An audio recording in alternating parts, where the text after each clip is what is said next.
With just about a month to go, budget preparation has begun at the Finance Ministry. An industry body, CII, is ready with its wish list. The key ask for the government is to hike its capital expenditure by 25%. The CII is also calling for simplification of direct taxes, a three-tier GST structure, rationalization of capital gains tax, amongst a slew of other demands. Joining me now to discuss the CII wish list is the president of the industry body, Sanjiv Puri. Sanjiv, many thanks for joining us here on CNBC-TV18 for your first interview after taking over as the president of CII. Let me start by asking you what the mood is like as far as Indian industry is concerned. CII putting out a very optimistic growth projection of 8% for the year. What are you building that confidence on?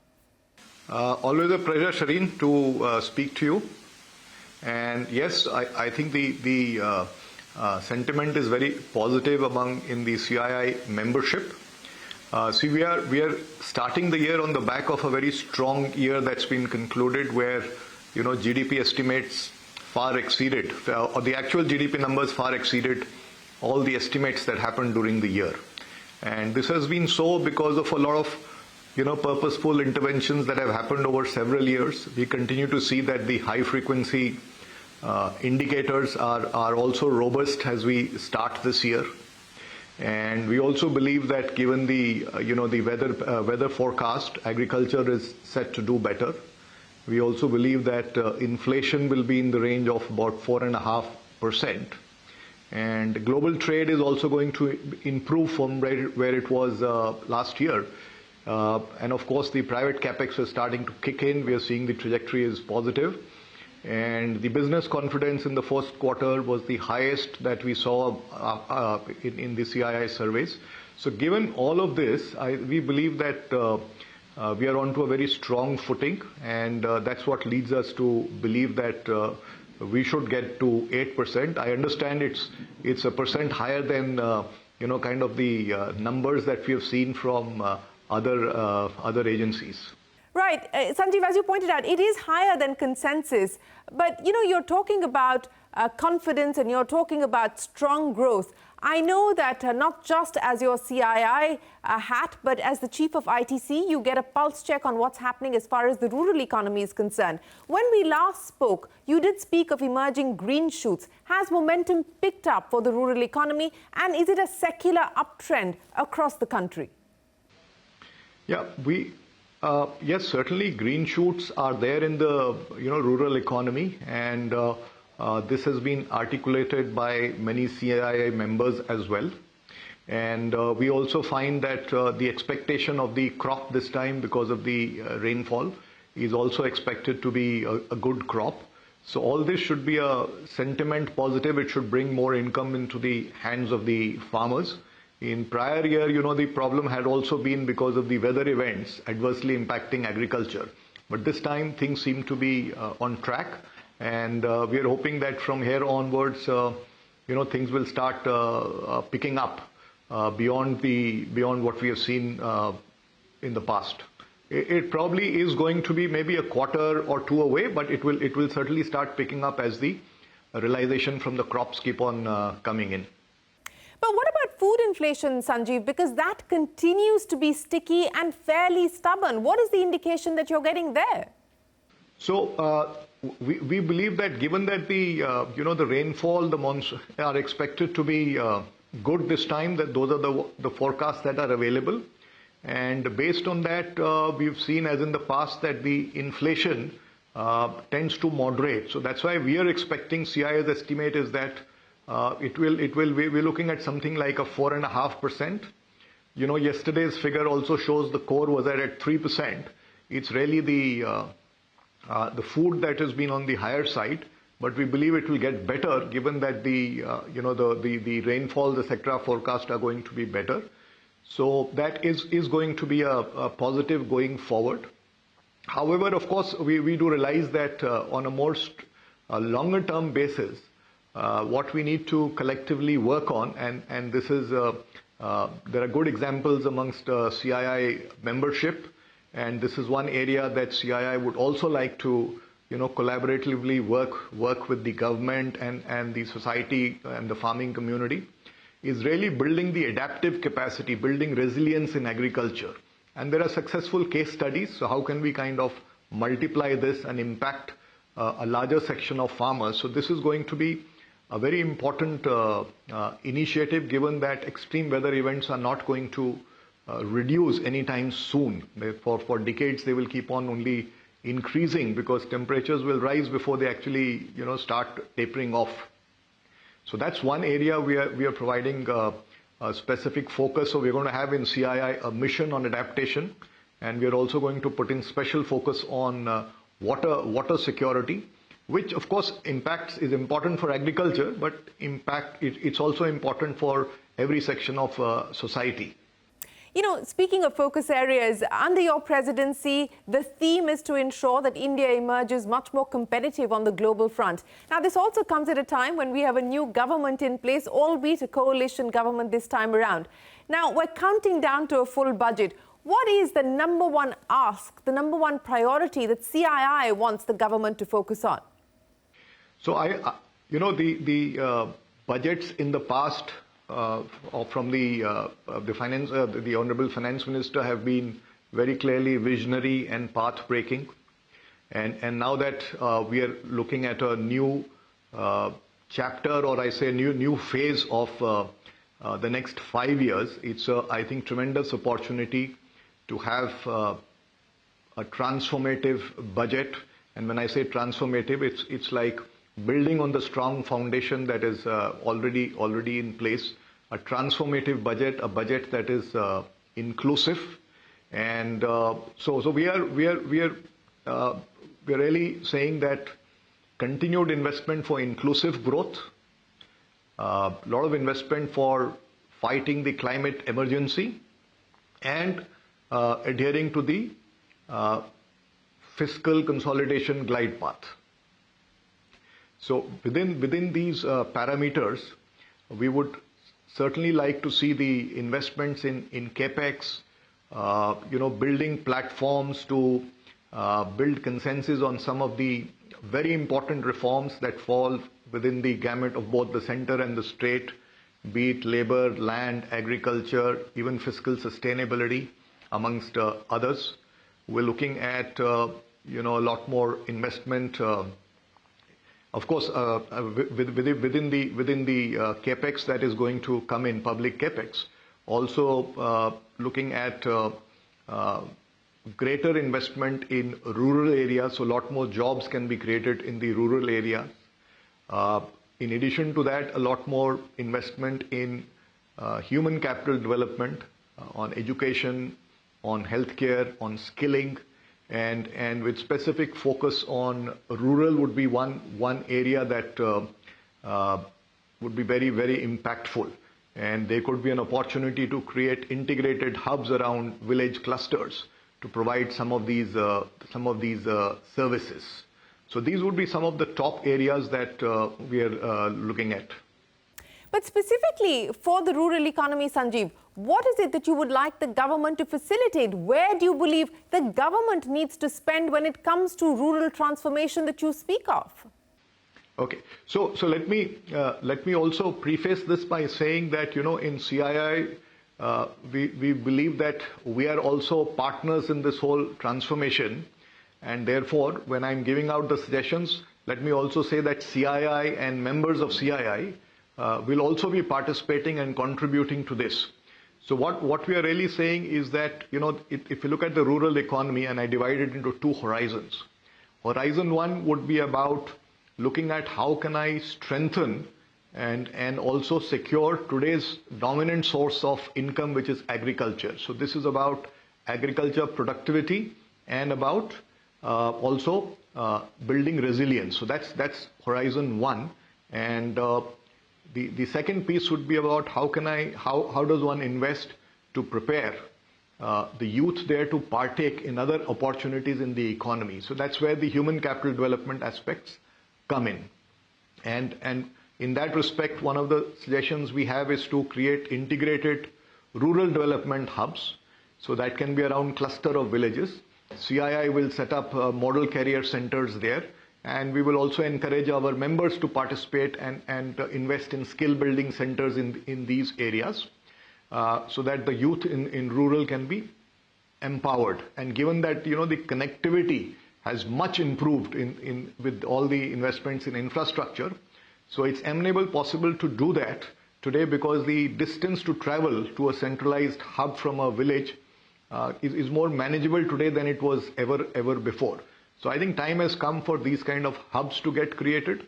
As far as agriculture is concerned, I think there are some good policy instruments in place on farmer collectives, on bringing technology to the farm. I believe these need to be progressed and scaled up. And of course, there is this issue about the regulatory facets that also need to be attended to in agriculture. So what we would look for is a mechanism or a platform created where consensus on these areas on farm regulations can be made and thereby implemented so that the potential of this sector is unlocked.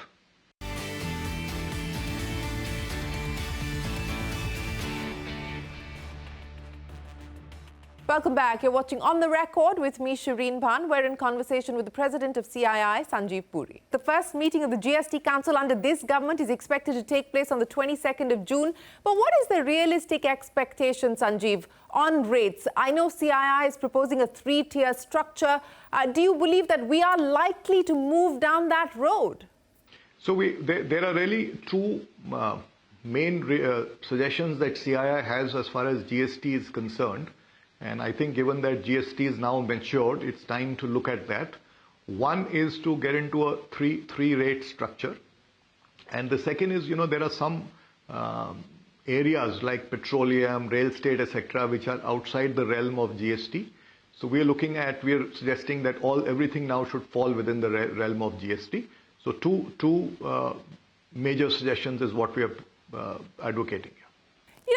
The friction continues to be around the cost of doing business and the ease of doing business. Specific recommendations that you're putting on the table to ensure that in this new world order, as we try and integrate ourselves with the global supply chains, what does the government need to address urgently on a war footing? So from integration into the global value chains, I believe that in many of the areas like cost of doing business or ease of doing business and logistics. A lot of good work has happened, but all this is a journey, and CII would like to continue working with the government, providing constructive suggestions so that this can be taken to the next level through simplification, digitization, and decriminalization amongst others. We also need to find some alternate dispute resolution mechanisms, because we do know that it takes a long time for commercial cases to be kind of closed in India. So these are some of the areas on ease of doing business that are important for competitiveness in the economy. The big ones, of course, are to do with the reforms in the areas that, as I said earlier, also fall in the realm of both the center and the state. Land, labor, agriculture, power, fiscal sustainability. So I think it's now, given that a lot of reforms and transformation in the economy has happened with regulations that have come at the center, now it's probably the right time to attend to these areas and to set up some mechanisms so that consensus around all of this can be built. Because unless these reforms happen, the costs in these areas will not kind of an efficiency in these areas will not really accrue. So are you looking at more PLI schemes in specific? What sectors are you proposing new PLI schemes or incentives for? Yeah, I think given that we have a demographic advantage, and this advantage, of course, is harnessed with the right interventions of development of new age skills, etc.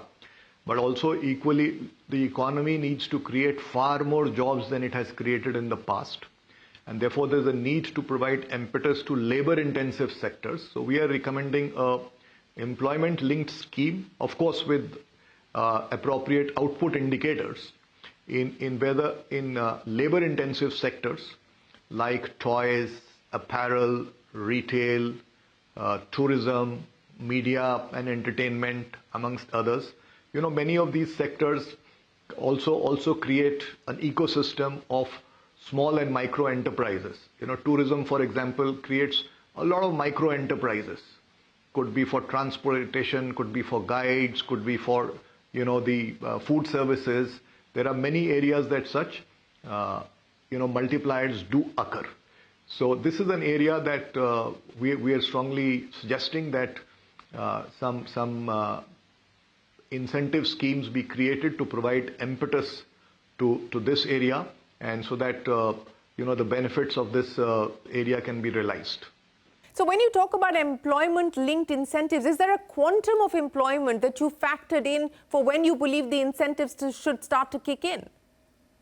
So it would be sector specific, and each sector has tremendous potential to create employment, and sector by sector, if we start looking at it, I think there is quite a lot of employment that can be created. I don't have a total number to share with you, but the numbers can be quite material. Some of these opportunities can be harnessed on account of opportunities within the countries, but some are also can be harnessed fully by integrating into global value chains. So all these come together, and they can create a lot of multipliers. Each one of them, the employment to capital ratio is very, very high in all of these sectors. Well, there are several sectors which have got enormous potential and are already seeing investments happening, and these have to do with some of them are PLI connected, some of them are independent of that.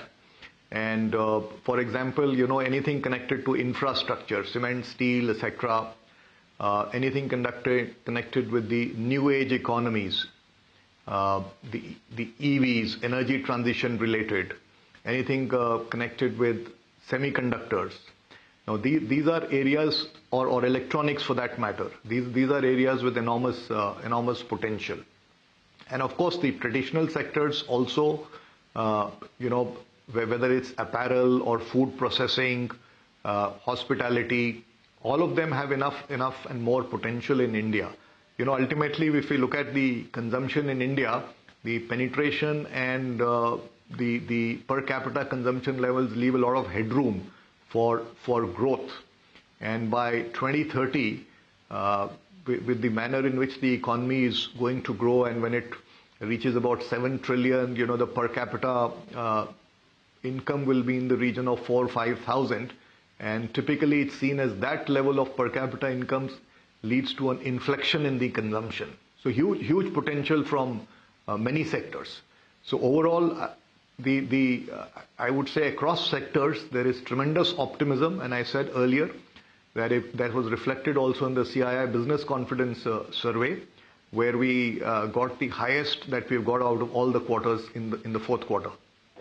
You were talking about consumption by 2030, and you believe that it's going to be a strong story for India as per capita grows. But let's talk about the near term. What we have seen, Sanjiv, is at the premium side, on the luxury end, there has been very strong demand. But at the rural end, which is also something that's shown up in FMCG volume growth, the demand has been tepid. So what's your expectation now as far as consumer demand is concerned in the near term?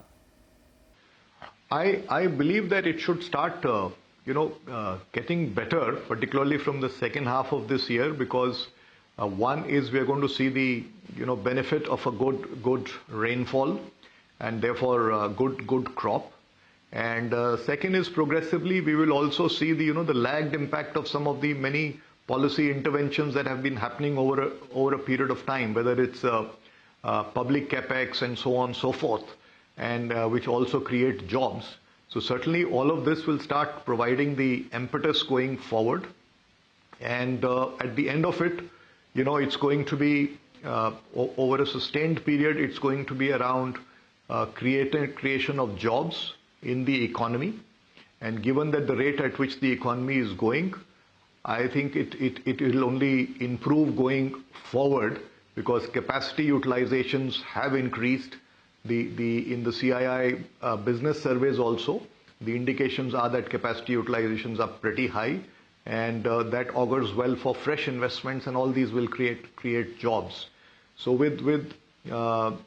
over a period of time, particularly from the second half, I think we should see a much better picture as far as consumption is concerned.